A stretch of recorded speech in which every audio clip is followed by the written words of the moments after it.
Hello, everybody. My name is Alyssa Lenkel, and I'm an EV Infrastructure Associate with the Electrification Coalition. Today, the EC and WRI's Clean School Bus Initiative are excited to discuss the Clean Heavy Duty Vehicles Program, a new grant program released by the EPA to boost deployment of zero-emission heavy-duty vehicles in cities across the nation. This program, which is split up into two sub-programs to target specific needs, aims to reduce pollution in our neighborhoods with a special focus on those historically overburdened by pollution. Before I introduce our electric school bus expert, Phil, it's crucial to address the recent announcement made this morning by the Joint Office of Energy and Transportation. The long-awaited Charging and Fueling Infrastructure Grant Round 2 is open with $1.3 billion in funding available, which is a significant increase from last year's $700 million. This highly sought-after funding stream will allow cities and states and municipalities, agencies, and tribes to install charging within their communities and supplement NEVI deployment. We're so excited to take action on Round 2 and encourage you to get connected with us so we can help you navigate. We will have a joint webinar with Forth detailing the CFI Round 2 grant, and we ask that you bring your CFI related questions to that webinar so that we can focus on Clean Heavy Duty Program for this one. With that, to bring it back to the Clean Heavy Duty Vehicles Program, we're so excited to have Phil Burgoyne-Allen, the Manager for Technical Assistance and Policy Implementation with the Electric School Bus Initiative at WRI with us today. He works with states and school districts to help them electrify their school bus fleets and provide transportation that is better for students, communities, and the environment. Phil is an experienced public policy professional with expertise across the clean energy, transportation, and education sectors, and he has written extensively on school transportation and student mobility. Phil, take it away. Thanks, Alyssa. Hi, everyone. Happy to be here. As Alyssa said, my name is Philip Burgoyne-Allen. I am the Manager for Technical Assistance and Policy Implementation on the Electric School Bus Initiative at the World Resources Institute. If we can bring up the slides, please. And I am based in New York City. So today I'm going to talk a bit about the Clean Heavy Duty Vehicles Program. For those of you who are following all things electric school buses or applying for them yourselves, you may have seen yesterday that EPA announced those who were selected for the most recent round of rebates under the Clean School Bus Program, EPA's other flagship program for electric school buses. But today we're going to talk about the Clean Heavy Duty Vehicles Program, which is open right now. So first, a little bit about WRI. We are a global research organization. Our goal is to turn big ideas into action at the nexus of environment, economic opportunity, and human well-being. And a little bit about my initiative, specifically the Electric School Bus Initiative. Our overarching goal is to electrify the entire U.S. fleet by 2030, which we know is an aggressive goal, but we are working hard to create unstoppable momentum for that transition. And in doing that, we're working with partners like communities, school districts, experts in the industry, manufacturers, utilities, policymakers, anyone who is interested and involved in the transition to electric school buses. And lastly, we want to make sure that this transition is equitable. And so we strive to incorporate equity into all of our work and ensure that these types of efforts, these types of programs are focusing on underserved communities.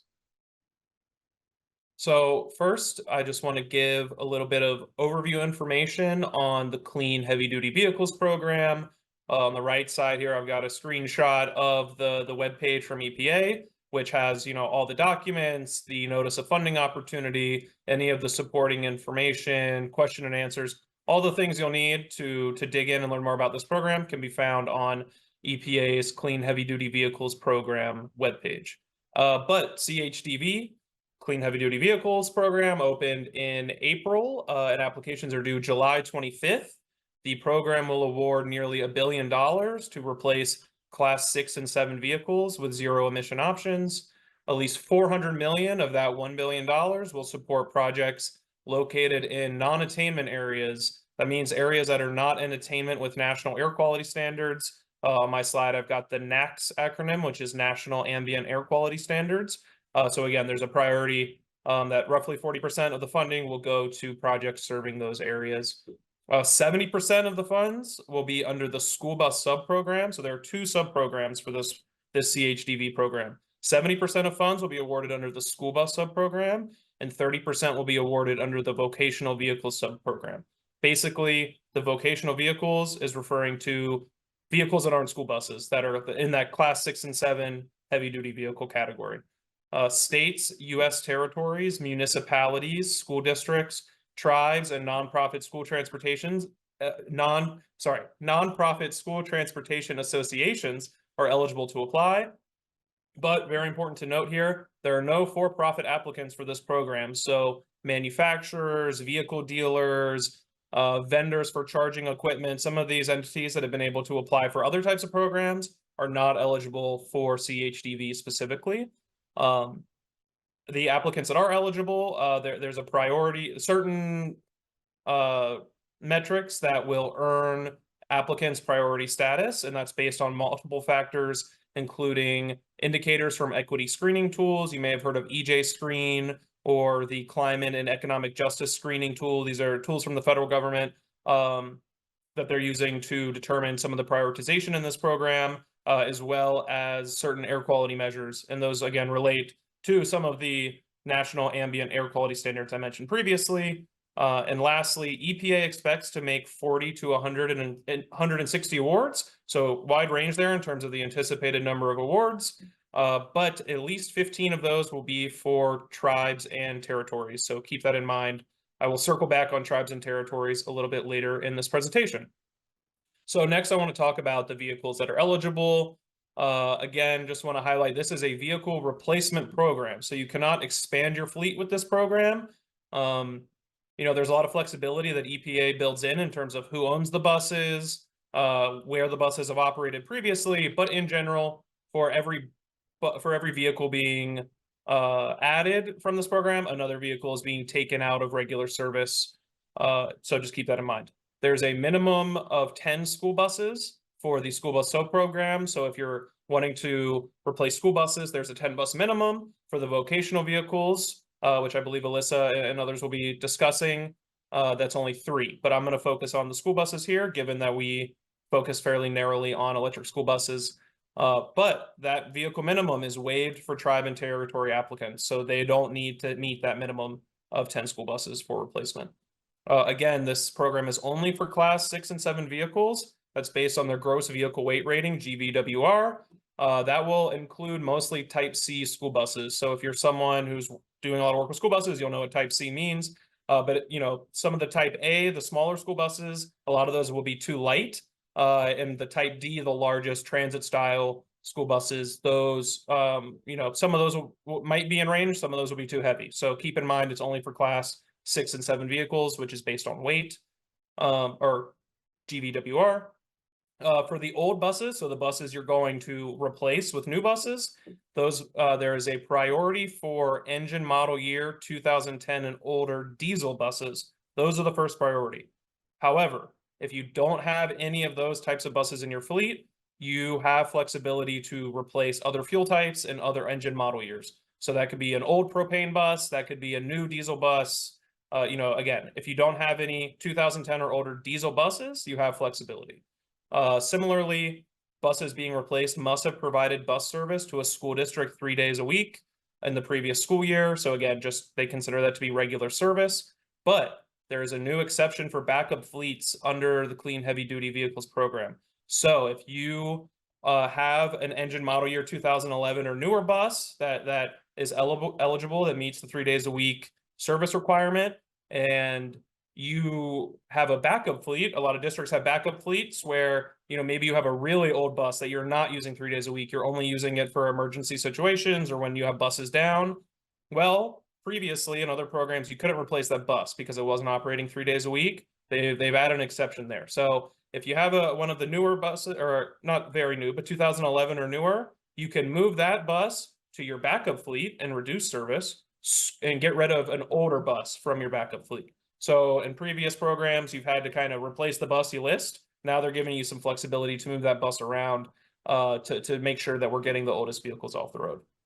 Lastly, on old buses, if it is engine model year 2010 or older, it needs to be scrapped. A lot of people have concerns about scrappage requirements, but there is flexibility. So if the bus you're replacing, again, is 2011 or newer, you don't have to scrap it. You can scrap, sell, or donate it, or you can move that bus to reduce service like I just discussed. So a little more flexibility there from EPA. On the new buses, so the buses you'll be procuring to replace your old buses, there's less specifics necessarily there, but in general, this program is only open for zero emission vehicles. For school buses, that means electric only because there aren't hydrogen options on the road yet. So unlike some other school bus replacement programs, there's no propane, no compressed natural gas. This is only for zero emission vehicles. So for school buses, that means electric. There's also no leasing. The new vehicles need to be purchased. You can have a conventional purchase loan when you're buying them, but you can't lease or lease to own the vehicles. And then lastly, no repowers. So, some folks are looking into options where you take a diesel bus or a bus with an internal combustion engine, you take that out, you put in an electric drivetrain, you put in a battery, convert it into electric, you repower the bus. Those are not eligible under this program. It's only for newly built vehicles. So any vehicle that is seeing its first retail sale should be eligible here, but not those repowered buses I just mentioned. I also want to mention the prioritized applicants under this program.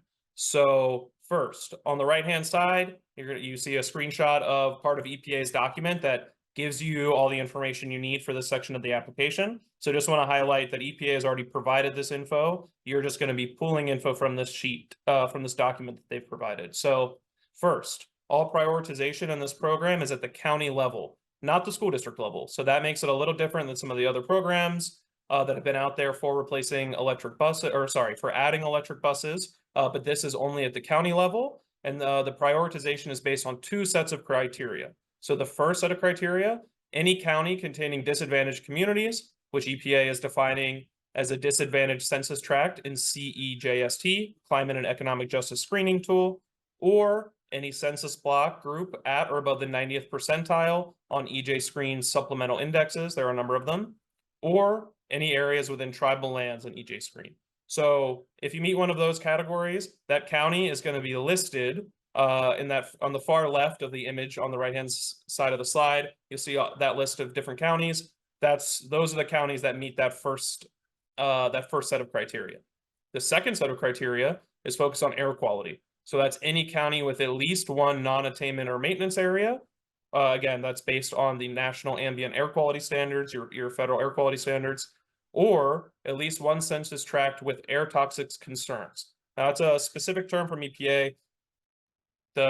Basically, that is a stand-in for above the 80th percentile for the 80th percentile nationally for modeled ambient diesel particulate matter concentration. You don't necessarily need to know exactly what that means, but EPA describes that as having air toxics concerns. So again, on the right-hand side, you see the list of counties. Then you see those next four columns: maintenance area, non-attainment area, severe or extreme non-attainment, and then air toxics concerns. So those columns are where EPA is providing the information on that second set of criteria, which is focused on air quality. So combining those two things, that prioritization is worth up to 15 points in the rubric out of 130 total points that applicants will be scored on. And as I mentioned at the beginning, EPA has provided a list of all the qualifying counties. So you'll be able to find this information on EPA's website in that document. I also want to talk about funding and cost share from this program. I'm sure that's some of the information people are most interested in. So the per bus funding cap for this program is $280,000. And that is specifically for new buses and infrastructure. So if you're replacing 10 buses, you can get up to $280,000 each for that'll apply to the buses and the infrastructure. So again, if you're getting 10 buses, $280,000 each, that's $2.8 million.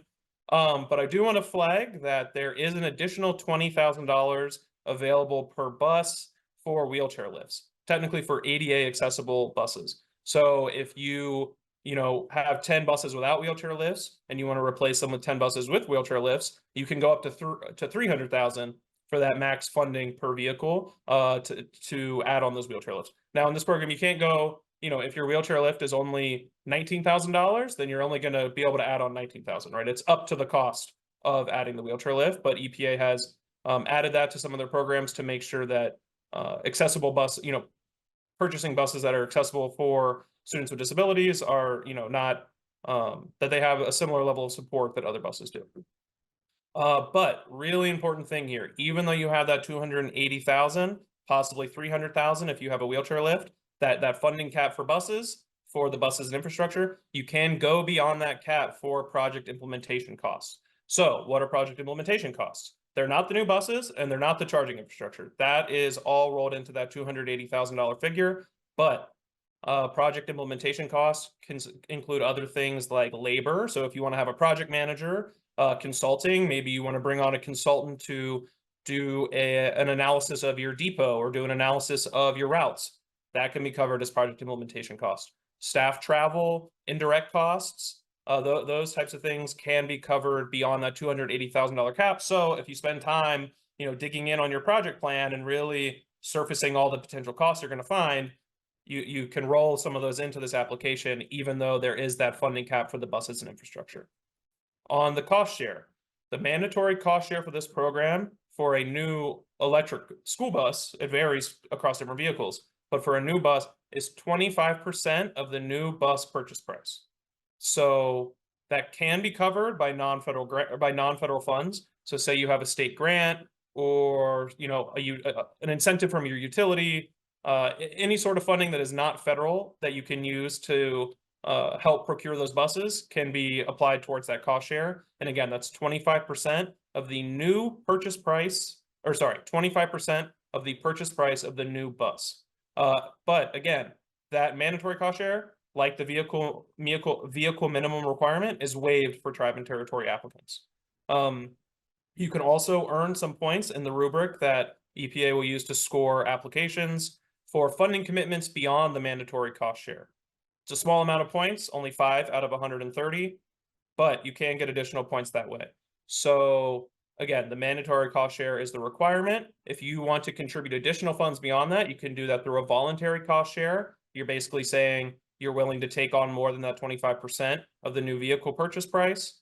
You can also have leverage resources. So, the main difference between voluntary cost share and leverage resources, I encourage you to dig in the NOFO for some of this stuff, but leverage resources, they're not bound to just allowable activities under the grant. So, maybe you have some funding for air quality monitoring or for upgrades on the utility side of your electrical meter. Those are things that this program will not fund, but leverage resources can. And so you can get extra points if you're bringing on some other funding streams to your application to help, maximize the value of the funding EPA is looking to give out. So happy to answer questions about that, but I don't want to get too bogged down. I'll keep moving. So I also want to talk about the application for the Clean Heavy Duty Vehicle Program. The project period is 2 to 3 years. So 24 months, you can go up to 36 months if EPA deems your application to need that extra year, but basically 2 to 3 year project period.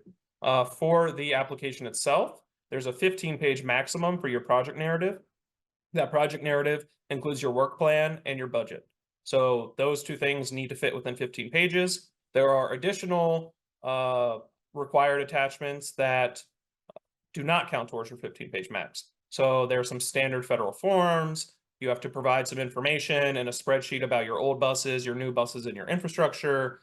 If you're having other school districts join your application, maybe you're a state who's applying on behalf of some school districts, they need to sign off saying, hey, we approve that you're listing us on your application. If you're applying, whether you're a school district or a third party, meaning a non-school district, you need to have your school board or a representative from your school board or your superintendent's office sign a form saying that they're aware that you're applying for this. And you need to have some information from your utility just to make sure that they also are aware of how you're planning to move forward with this application. Those last two forms, they're required, but they're not binding. So if your school board says, hey, we know you're applying for this, your utility says, hey, we think upgrades are going to cost this much and take this long, they're not locking themselves into that. It's just to say, we know that this application is moving forward and we've had some level of coordination, but again, you're not promising anything by submitting those forms. So all that information is available on EPA's website for this program. There's an application document section of that webpage that lists all these things out. They provide templates for everything. Again, EPA is trying to make that as easy for applicants as they can. A few more things I want to note here. the application requires an active SAM.gov entity registration. SAM.gov is the system for award management.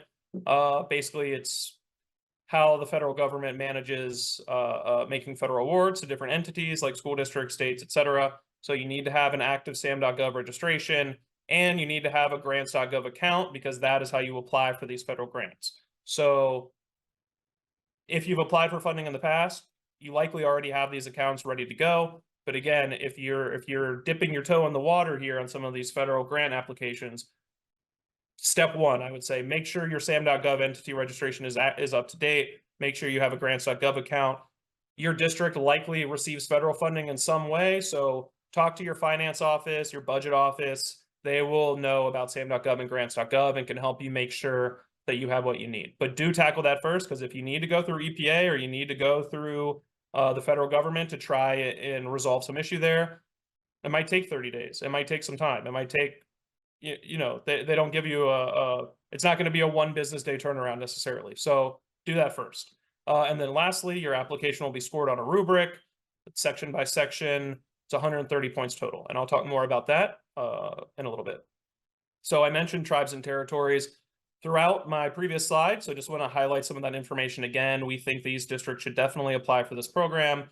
Again, EPA is committed to at least 15 awards for tribes and territories. They don't have to meet the 10 bus minimum. They don't have to meet the cost share. And for the prioritization I mentioned, one of the criterions for that first set of criteria includes any county with tribal lands. So there's some things built into this program that benefit tribes and territories, and we encourage them to take advantage. At the beginning, I mentioned the Clean School Bus Program, CSBP, so I just want to quickly cover some key differences between this program and CSBP, because I imagine a lot of folks on this call are familiar with that program and may have applied in the past. So this is a completely separate program, both administered by EPA, but they otherwise are different. So first, CHDV is funded from the Inflation Reduction Act, not the bipartisan infrastructure law like CSBP. So it's a more recently created program. CHDV, there's only one round of funding, all in the form of grants. Again, that'll be roughly $1 billion. CSBP has been having multiple funding rounds, different types of funding over multiple years. So CHDV, this is your one chance. Class 6 and 7 vehicles only. Again, that's heavy duty. That's 19,501 pounds up to 35,000 pounds for electric vehicles. So again, you don't have as much flexibility. CSBP was class 3+, which basically means any school bus. So a little different here. CHDV, zero emission vehicles only. So you don't have any of the propane or CNG options that you had under the Clean School Bus Program. Some other things I've already mentioned. There's an exception for backup fleets, which is new.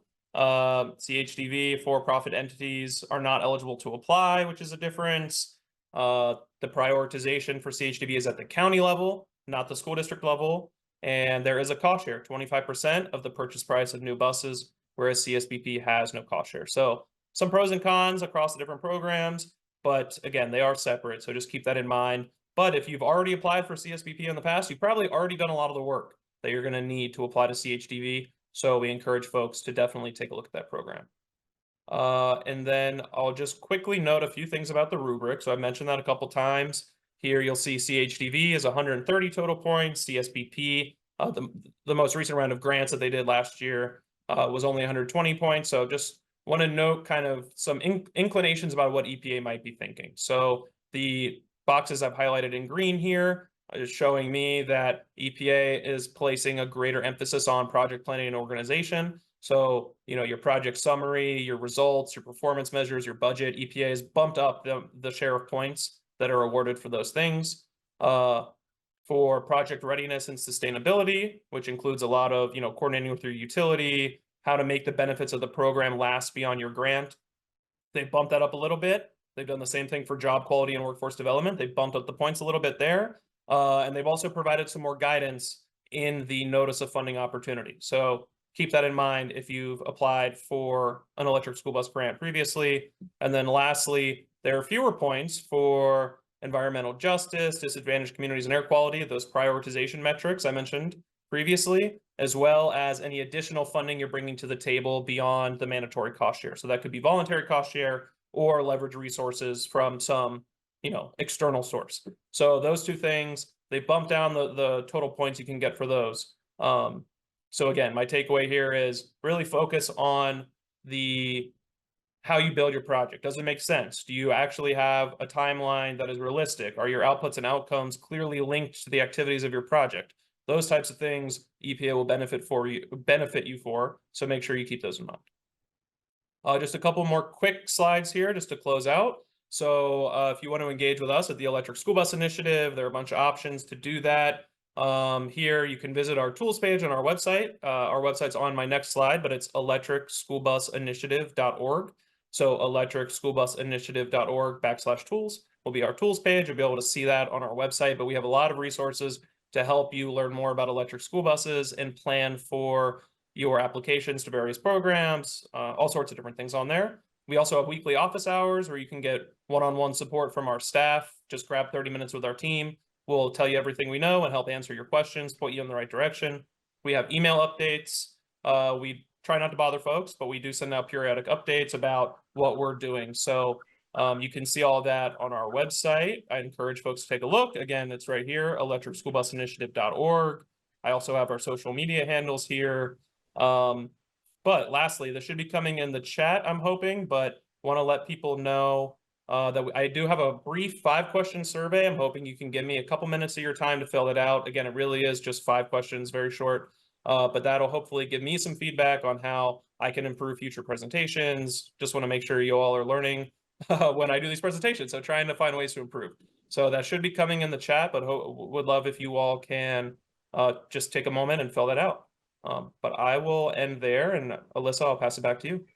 Great. Thanks so much, Phil. Definitely a lot of great things to learn about there. So fantastic job. And I think it's super important that we focus on the school bus program and the anticipated 70% of funding that's going there, as well as focusing on vocational vehicles and then kind of identifying the overlaps and the differences, which is what I will be covering in this next section. So if I can get my slides up really quick, I'm going to start with an overview of the vocational vehicles program, and then we'll kind of identify areas that you should be checking off regardless of which program you're applying for.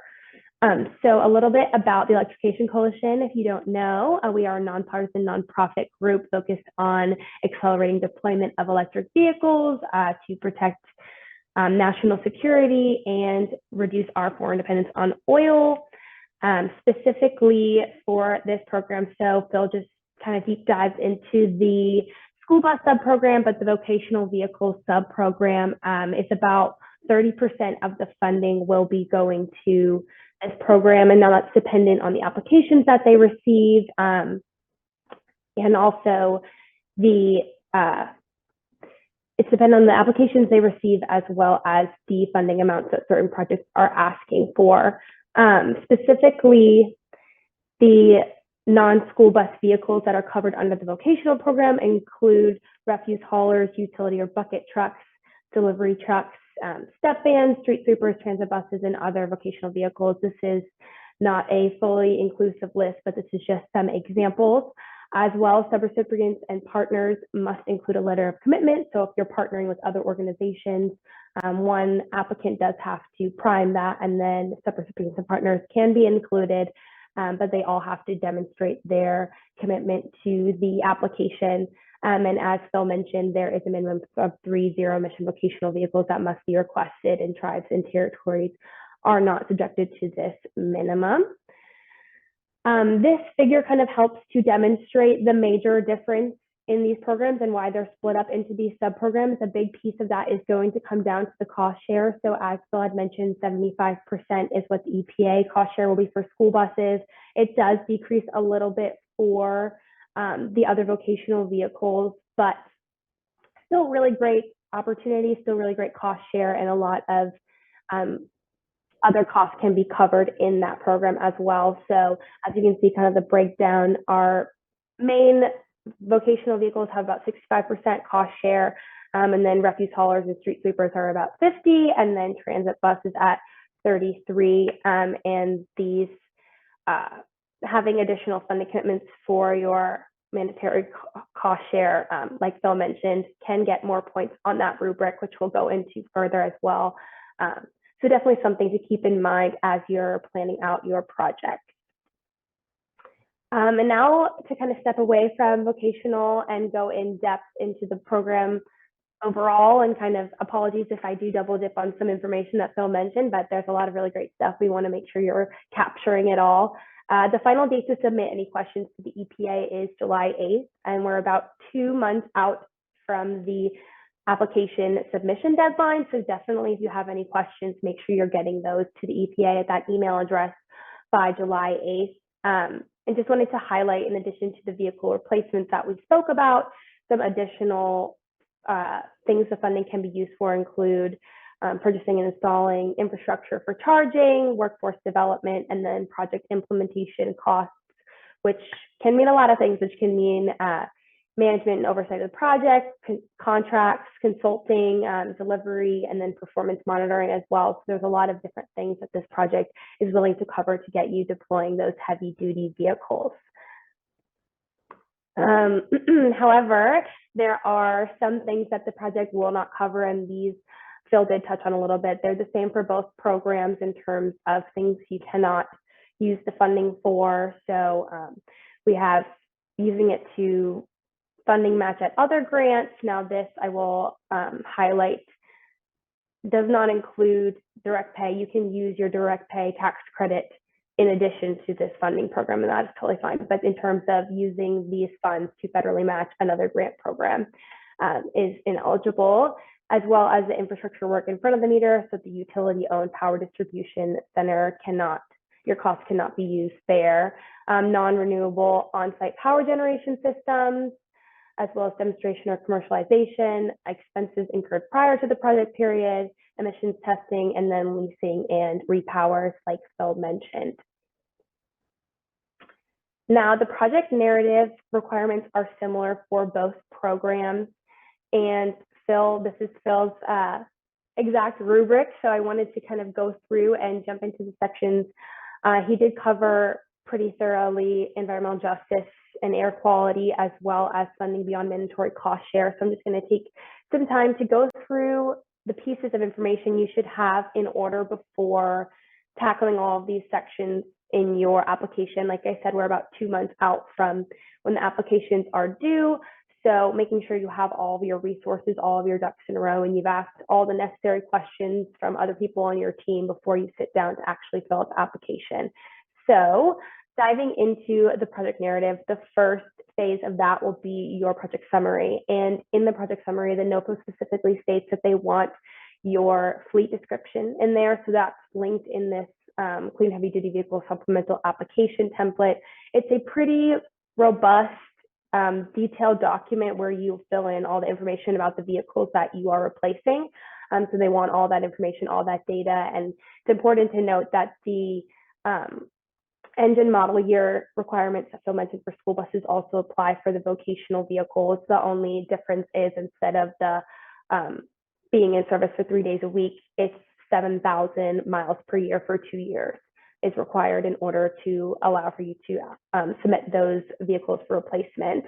So this template should take some time, and you'll have to include both information about the vehicle you're replacing as well as the replacement you are requesting. So making sure you have that template filled out before you submit your application will be crucial. Additionally, environmental results is another section. As Phil mentioned, the outcomes and outputs. And so this table down here below is demonstrating what that might look like per the NOFO. So the activity specifically, and then the anticipated outputs and outcomes directly from that activity. All of it should kind of tie back into the EPA strategic plan, their goal number 1, which is to tackle the climate crisis and reduce emissions. So keeping that as kind of a framework, but really getting specific in terms of the quantitative and qualitative outputs and outcomes that you expect. The more specific, the more metrics you can give, always the better. So definitely taking some time for that section. Also in the project narrative, they have a section on programmatic capability and past performance. So here is where they ask you to list up to 5 assistance agreements from the past 3 years. They can be federal or non-federal, and they actually ask for a couple details in terms of performance, meeting reporting requirements, staff expertise, et cetera. And this is your opportunity to really talk about your past experience, how you're kind of well seasoned in working with grants, or not so much maybe, but maybe some applicable experiences that you can use, especially since this is a new program and a one-time only program. They don't have the ability to pull from past funding years to kind of gauge how you are as a grantee. So this is your opportunity to really demonstrate past success. Additionally, the environmental justice and disadvantaged communities section was pretty well covered by Phil, but I just wanted to include this table that was from the NOFO, which should help you to kind of organize, are you in a disadvantaged community, and what type and how your project will benefit that. There's also a tool, which I will have them drop in the chat, and this should help you specifically locate your community and specifically locate which air toxic concerns, if any, may directly relate to your community. So that will definitely be something that'll be super helpful. There's charts, there's all kinds of resources, but this just gets right to the point and will help you fill out this table a lot faster. Moving on to community engagement. Community engagement is an element in pretty much all funding programs we see so far, and it's especially important when working with disadvantaged communities to make sure that their needs are specifically involved in the project design. I mean, we can assume what they might need, but it's all the more powerful when you sit down and actually ask what they need and where they go in a day-to-day and where these needs are most heavily felt. So definitely community engagement is a part of this rubric, as well as project readiness is also being considered. A common theme throughout this NOFO, like most NOFOs, is if you're ready to do construction now, if you're ready to deploy right now, they want to give you those opportunities. So for charging projects, applicants should show coordination with their utilities in terms of charging needs, upgrades, costs, rates for future service, kind of having all of that information already taken care of. Specifically for school bus applicants, there is a school board awareness certification that is required to be submitted if you're submitting on behalf of a school board, just to ensure that they know you're applying for this, and then if you are awarded, the school buses don't just show up on their property randomly. The flip side of that with vocational vehicles, there's not a requirement, but they did say that you can amend the school board awareness certification to demonstrate if you are servicing another organization, or if you can also use it to certify that you have coordinated with your utility. So that could be a supplemental piece to show that you are super duper ready to start this project. Project sustainability is also an element of the project narrative. So here is where the word existing really is highlighted a lot in this section. So highlighting existing policies, existing zero emission vehicle operations and maintenance plans, and public charging needs. And they specifically said that projects with existing initiatives and firm commitments will score higher than those with tentative initiatives or soft commitments, which we saw with CFI, we saw with a lot of different funding programs. If you already know where you're going to put things and the policies you have, or the policies that you're going to put in place to keep the maintenance and operation of these systems it put in, all the more stronger your application is, all the more likely they're going to want to fund, because they know that you're already thinking 5 steps ahead. So definitely something that you want to start working on, if not already, and highlight if you have those. And a few more here. So climate resilience is another section of the application. So definitely taking time to spell out and demonstrate how this project is anticipating and preparing for and avoiding the adverse effects of climate change, resilience, and how these school buses can act as a generator, or how you're planning to kind of weave that in to fight the adverse effects of climate change, and how being funded this amount will help you to do so.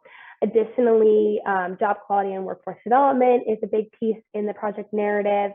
There's a few different pieces or rather assessments and things like that you should include. A workforce impact assessment, training workers on new equipment and infrastructure, a worker safety guidance, worker and labor engagement, and then letters of commitment from the applicable labor and workforce development organizations. They highlighted also assessing the impact of the existing workforce and then meeting the needs appropriately. So making sure you're not just starting a whole new workforce development, but you're working with what you have so far and building around and then training the workforce for generations to come. So definitely important to take some time and look through your existing workforce. And then lastly, we have the budget. So as Phil covered before, the funding beyond the mandatory cost share is also a section on the project narrative, so making sure you're accounting for that. And then the budget must include a detailed breakdown, an expenditure plan, and then an evaluation of the reasonableness of cost. This is just an example from the NOFO of what the budget should look like. So you can use it as a template, you can use it to guide you, but it definitely should accurately reflect all parts of your project, and it's not just, these are what you have to have. It should definitely reflect everything that's going to be included in your project and should be project specific. Now I'm just going to go through, we have this is just their rubric, so you can kind of see how all of these things come together with points. It's pretty similar to what Phil already covered, but as I said, project summary, environmental results with outcomes and output, programmatic capability and past performance is here at 15 points, then environmental justice and disadvantaged communities with a prioritization of counties in non-attainment areas or areas with air toxic concerns, and you can see how those two kind of measure up in terms of points. And then community engagement, project readiness, project sustainability, and climate resilience is all here. And then job quality and workforce development, funding beyond the mandatory cost share, and budget. So definitely a lot of opportunities for maximizing points and making the strongest application you can. But there's a lot you have to kind of keep involved in this application. So it's important to start making sure you have all your resources aligned so that you can submit your application by July 25th, which is the deadline. We have a couple of tools and resources here that we will share out after the webinar as well, so you can click on those links. But this is just going to get you pointed in the right direction so that you can start your application and take advantage of this awesome funding opportunity while it's still open. So how we can help, if you want to email infrastructure@electrificationcoalition.org with any questions, we are always ready to answer those questions for you and help you navigate this exciting application process. So be sure to do so. That's also the email that was included in your reminders about this webinar. So easy to find. And with that, that is all that I have on vocational vehicles. And to wrap things up, we have Will Marshall, our freight program manager, and he's going to discuss opportunities and resources for heavy duty fleets with the Electrification Coalition, how you can stay plugged in and involved. So Will is the program manager of freight electrification for the EC. He supports efforts to advance the electrification of the goods movement industry and other critical ED policies and programs. So Will, the floor is yours. Great. Thank you so much, Alyssa. And so good afternoon. Good morning, folks. My name is Will Marshall, and I'm the Freight Program Manager with the Electrification Coalition, as Alyssa just said. And so just want to thank Alyssa and Phil for carving out some time for me to give a quick overview of some of the work that we're doing in the medium and heavy duty space at the electrification, as well as put the Clean Heavy Duty Vehicles program in perspective with some other federal funding programs, as well as actions that are being taken at the federal government, as well as with the administration. So quickly on some background of our freight electrification work, we focus in 4 key areas. The first 2 is specific to our coalition building, and that being our electric freight consortium, as well as our port electrification network. These 2 initiatives seek to build out a coalition of leaders in this space to identify challenges, opportunities, as well as best practices to advance freight electrification, as well as establish a forum for collaboration to discuss these, many of the topics that face folks in this space. Another component of our work is related to our policy advocacy, and this is really well informed by the work that we do at the Electric Freight Consortium, as well as our Port Electrification Network, where we support our policy team on the key issues facing the industry. Lastly, one of our offerings includes technical support. We do this through multiple approaches, whether that's providing direct technical support with some of our partners or developing tools and resources that we can offer to the public and our partners. And I'll reference a few of those throughout my presentation. So to provide some additional context to the Clean Heavy Duty Vehicles Program, this is one of several programs that were included in both the Bipartisan Infrastructure Law as well as the Inflation Reduction Act for medium and heavy duty vehicle electrification. I'll speak to just those programs that address freight electrification, as that is my team's core responsibility, but I don't want to veer off too far from the Clean Heavy Duty Vehicles Program. So, for example, in addition to this program, the Inflation Reduction Act established the $3 billion Clean Ports Program, and of that funding, $2.8 billion is dedicated to the deployment of zero-emission port equipment and other technologies. So, really looking at that, the heavy-duty sector. This includes electric drayage trucks, electric cargo handling equipment such as yard tractors, charging infrastructure, as well as shore power. Grant proposals were due this past Tuesday, so it is a big time for electric, medium, and heavy-duty vehicles, but just another example of all the historic levels of funding that are going to be going in this space. Additionally, the Bipartisan Infrastructure Law invests an additional $2.25 billion into the Port Infrastructure Development Program. And while this program is not specific to electrification, we have seen some recent awards that had projects that include significant electric heavy-duty deployment components within their proposal. Additionally, the reduction of truck emissions at port facilities program is another program established by the Bipartisan Infrastructure Law. As the name of the program makes clear, the goal is to reduce truck emissions at ports, and this can include port electrification projects. So when the Clean Heavy Duty Vehicles Program application period opened up back in April, just over a month ago, it also coincided with the announcement of the first round of awards from this program, totaling nearly $150 million to award 16 projects all across the country for zero-emission heavy-duty vehicle deployments at or near ports. And then just lastly, on the screen, the Inflation Reduction Act did make an additional $60 million investment to support the DERA program. And then not on the slide, but just wanted to mention, just given the relevance, and Alyssa mentioned this earlier, CFI round 2 opened up earlier, and I know in the first round there were significant investments for different medium and heavy duty charging programs. And then I know earlier this week, and as Phil mentioned, the EPA announced the awards for the 2023 Clean School Bus program. So we're really excited to see that momentum in this space.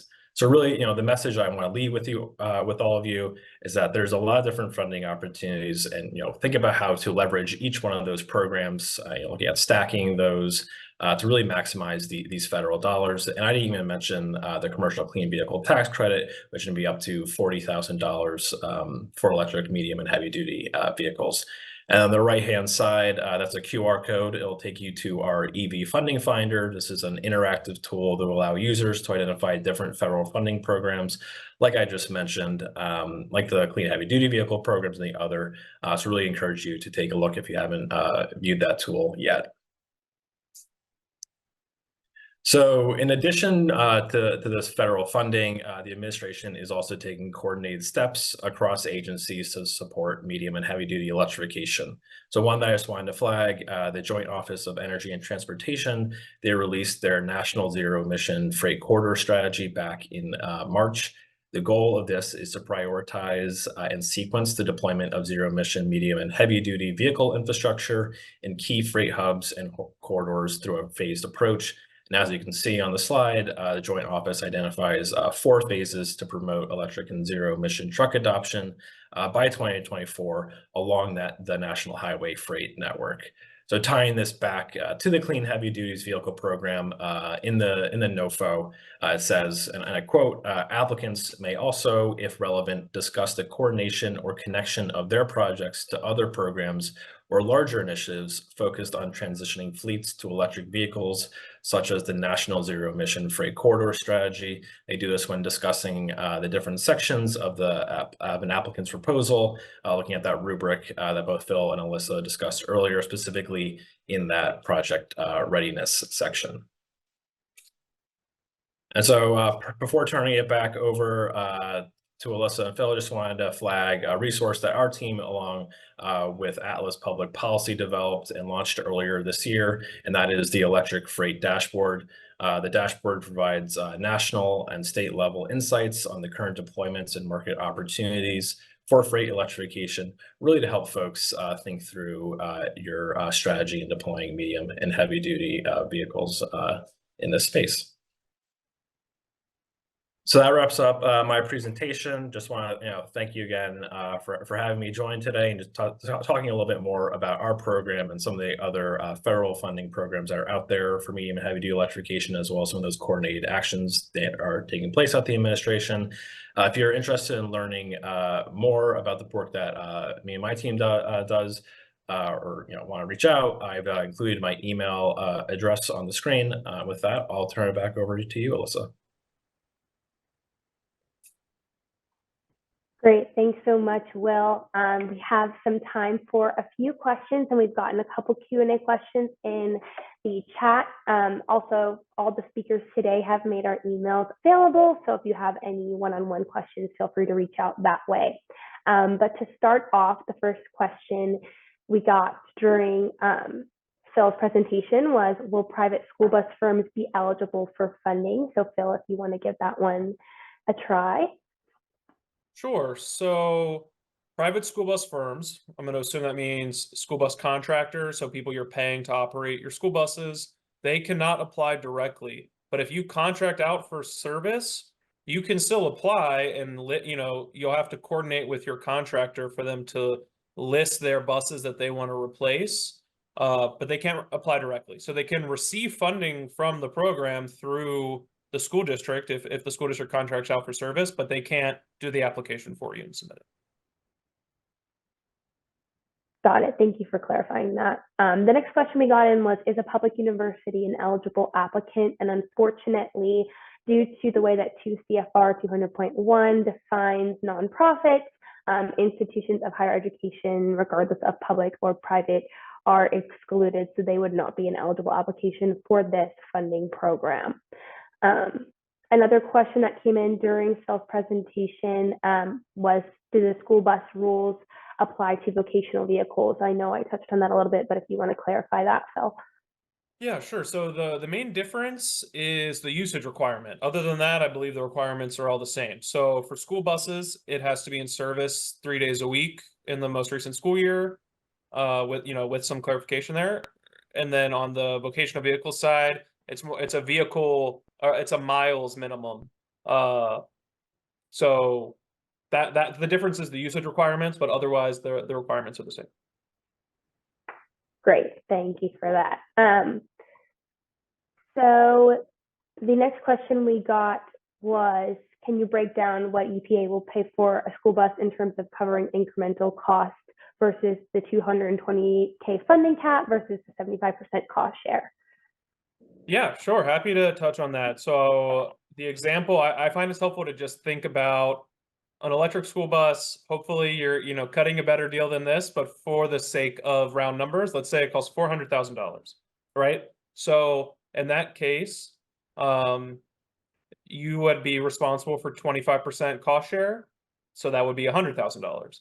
But EPA for your vehicle and for your infrastructure total, they're only going to cover a max of $280,000, not counting wheelchair lifts. So if your bus is $480,000, EPA covers $280,000 of that, then you're left with $120,000. If you pay that yourself, then you're above and beyond. That's the $100,000 of your required cost share plus extra, right? But with the $280,000, you have flexibility to spend it on different things. So maybe you have a state grant that'll give you funding for vehicles, and then you can use that on the vehicles and apply some of your EPA funding to infrastructure. Or on the other side, maybe you have funding for infrastructure and you're going to need to use all your $280,000 on the vehicles, right? So you have that flexibility, but in general, EPA is not going to pay more than the $280,000 for the vehicle and infrastructure combined. They are also not going to pay more than 75% of the cost of the vehicle. So, again, it's like if your bus is $400,000, in some ways that's a moot point because the leftover cost of the bus is more than 25%. But there's obviously going to be a lot of variation across different applicants. So to me, I say start with the 280,000. Keep in mind that can only go to the bus and the infrastructure, and then you're very quickly going to spend down those funds. So then it's kind of like mixing and matching your budget, what other funds you can get your hands on from the state, from your utility, whoever, to fill the gaps. So yeah, that's how I would explain that. Great, thank you for breaking that down. Cost share can definitely be tricky, so you want to make sure you have it right. So we appreciate that. The final question that we have time for, but again, feel free to send any questions via email, is if a joint application with partner cities for the vocational vehicle track is allowed through this NOVO. Phil, if you want to try that Yeah, one. I'm happy to talk about, and this applies to the Vocational Vehicles Program and the School Bus Sub-Program because the rules are largely the same.